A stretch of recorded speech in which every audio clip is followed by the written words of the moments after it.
I got so much motherfucking design on right now.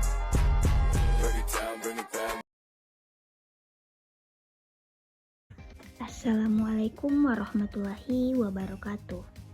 Perkenalkan, kami dari kelompok 9 akan membahas materi mengenai konsep ekonomi terbuka dan tertutup dengan dosen pengampu Ibu Diandreski Pangestu SHME.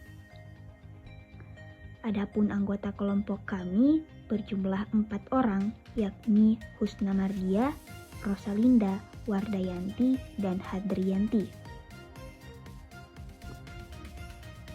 Jadi yang pertama yang perlu kita ketahui di sini yakni apa pengertian konsep ekonomi terbuka. Perekonomian terbuka adalah perekonomian yang melibatkan diri dalam perdagangan internasional, ekspor dan impor, barang dan jasa, serta modal dengan negara-negara lain. Sistem ini memberikan kesempatan bagi masyarakat untuk berinteraksi dalam bidang ekonomi dengan negara lain, baik itu perseorangan, swasta, ataupun pemerintah. Di dalam konsep ekonomi terbuka terdapat 4 sektor, yakni sektor rumah tangga, sektor perusahaan, sektor pemerintah, dan sektor negara lain. Keuntungan dari sistem ekonomi terbuka yang pertama adalah memperluas pasar produk barang dan jasa perusahaan dalam negeri. Yang kedua, mengurangi tingkat pengangguran masyarakat suatu negara. Yang ketiga, warga dari negara tertentu memiliki banyak pilihan atas barang dan jasa untuk aktivitas konsumsinya. Kegiatan impor barang atau jasa dari banyak negara memungkinkan keuntungan tersebut. Yang keempat, warga negara memiliki kebebasan untuk menyimpan uang sebagai tabungan ataupun investasi luar negeri. Yang kelima, suatu negara memperoleh kesempatan untuk mendapatkan dana dari luar negeri berupa investasi ataupun pinjaman dari negara lain dan atau lembaga keuangan dunia seperti World Bank dan IMF. Yang keenam, dengan semakin banyaknya relasi perdagangan akan menjalin banyak persahabatan dari berbagai negara. Yang terakhir, memperkuat ketahanan nasional. Selanjutnya, sistem perekonomian terbuka sudah ada sejak zaman dahulu. Tidak hanya di zaman sekarang ini, beberapa abad yang lalu, para pedagang yang berlayar dengan kapal juga sudah melakukan kegiatan jual beli barang antar wilayah, padahal perekonomian saat itu belum berkembang seperti sekarang ini. Secara umum, pada sistem perekonomian terbuka ini, produsen memiliki hak untuk melakukan kegiatan penjualan produk atau barang ke negara-negara lain atau ekspor, dan juga sebaliknya, yaitu melakukan kegiatan pembelian produk atau barang yang berasal dari luar negeri atau impor. Penyebab terjadinya perekonomian terbuka yang pertama adalah perbedaan kondisi produk. Alasan perbedaan kondisi suatu produk ini yang lebih cenderung mengarah pada kualitas produk juga menjadi alasan terjadinya perdagangan internasional. Yang kedua, menghemat biaya produksi.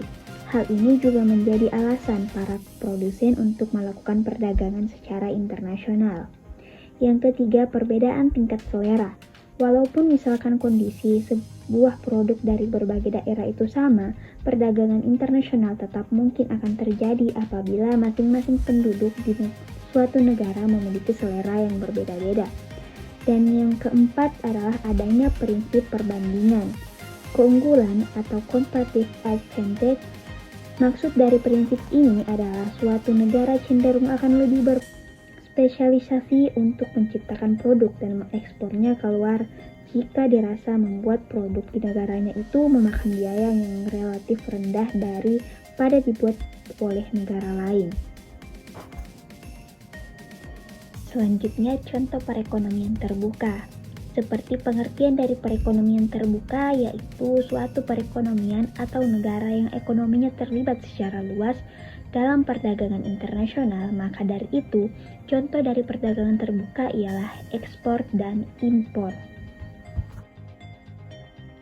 Setelah membahas tentang konsep ekonomi terbuka, selanjutnya kita akan membahas mengenai konsep ekonomi tertutup.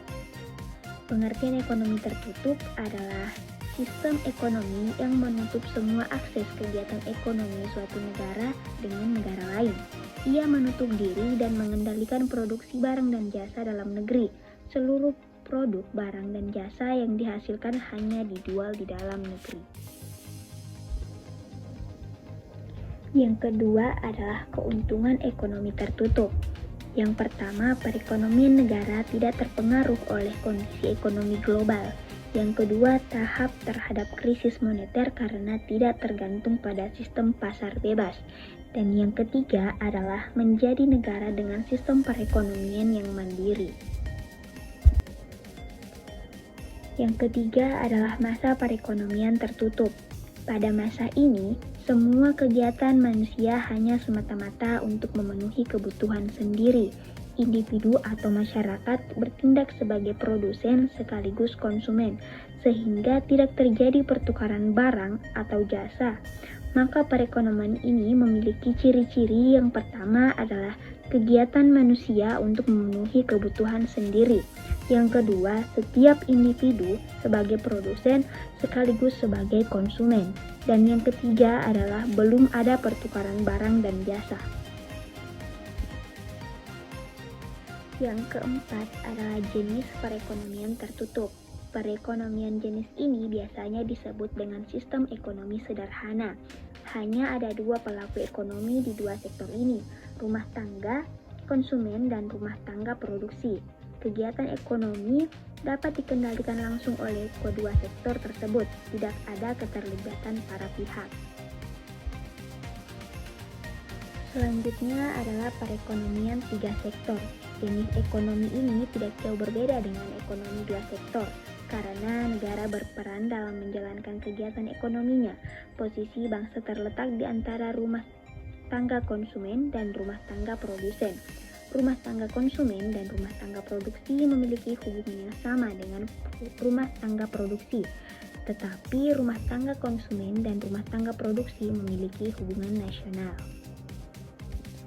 Sekian dari kami, dan akhir kata, anggaran yang dikelola dengan baik tidak hanya mencerminkan kualitas ekonomi yang baik, tapi mencerminkan martabat suatu bangsa yang baik.